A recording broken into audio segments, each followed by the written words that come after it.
বাংলার একজনও যোগ্য ভোটারের নাম বাদ গেলে দিল্লিতে গিয়ে আন্দোলন সংগঠিত করার হুঁশিয়ারি দিয়েছেন তৃণমূলের সর্বভারতীয় সাধারণ সম্পাদক অভিষেক বন্দ্যোপাধ্যায়। এদিন এসআইআরের প্রতিবাদে জোড়াসাঁকোর সভা থেকে আরও এক ধাপ এগিয়ে মুখ্যমন্ত্রী মমতা বন্দ্যোপাধ্যায়ের হুঁশিয়ারি। বাংলার একজনও যোগ্য ভোটারের নাম বাদ গেলে কেন্দ্রের বিজেপি সরকার ভেঙে দেব।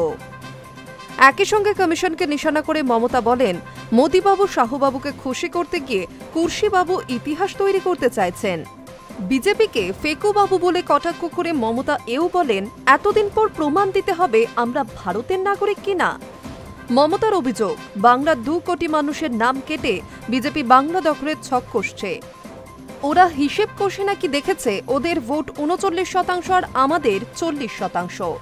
2 কোটি নাম বাদ দিলে নাকি ক্ষমতা দখল করতে পারবে। আমি বলে যাচ্ছি, ওরা যেভাবে এসআইআরের নাম করে মানুষের নামে বাদ দেওয়ার চেষ্টা করছে তাতে আমাদের হারানো তো দূরে থাক, ওদের নিজেদের ভোটও এবার আমাদের দিকেই আসবে। কারণ যেভাবে মানুষকে ওরা ভিটে মাটি উচ্ছেদ করতে চাইছে তাতে ওদের ঘরেও বিদ্রোহ শুরু হয়ে গিয়েছে। এসআইআরের নামে মানুষের গণতান্ত্রিক অধিকার কেড়ে নেওয়ার অভিযোগে এদিন কলকাতায় মহা মিছিলের ডাক দিয়েছিল তৃণমূল কংগ্রেস। রেড রোড থেকে জোড়াসাঁকো মিছিল শেষে বিজেপিকে আক্রমণ করে মুখ্যমন্ত্রী বলেন, স্বাধীনতা আন্দোলনের সময় বিজেপি কোথায় ছিল?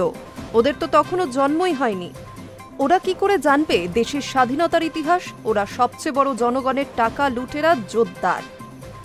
নাম না করে এরপরে বিজেপির নেতাদের মূর্খ অর্ধশিক্ষিত গণ্ডমূর্খের সঙ্গে তুলনা করে কমিশন ও বিজেপি আতাতের অভিযোগ এনে মমতা বলেন, গত লোকসভাতেও জিতত না বিজেপি, হঠাৎ করে ইলেকশন কমিশন ওদের ভোটের পার্সেন্টেজ বাড়িয়ে দিল আর তাতেই কটা বেশি আসনে জিতেছে।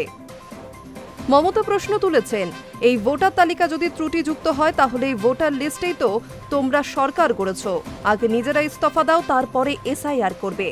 নাম না করে শাহকে মির্জাফর বলে কটাক্ষ করে মমতা বলেন, আমি ইতিহাসের মির্জাফরের কথা বলছি না, আমি এখনকার মির্জাফরের কথা বলছি যে সারা দেশে দাঙ্গা বাঁধাচ্ছে। মির্জাফর বাবু, আপনি অসমে কেন এসআইআর করলেন না? কমিশনের আধিকারিককে কুর্শিবাবু বলে কটাক্ষ করে মমতা আরও বলেন, রোহিঙ্গারা এলে কোনটা দিয়ে আসবে? আসলে তো নাগাল্যান্ড মিজোরাম দিয়ে আসবে। তাহলে নর্থ ইস্টে কি এসআইআর করেছেন?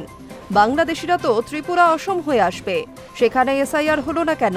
ক্ষমতা এসে নিজেদের গোখরো ভাবছে বলেও দাবি মুখ্যমন্ত্রী মমতা বন্দ্যোপাধ্যায়ের। Hi news network.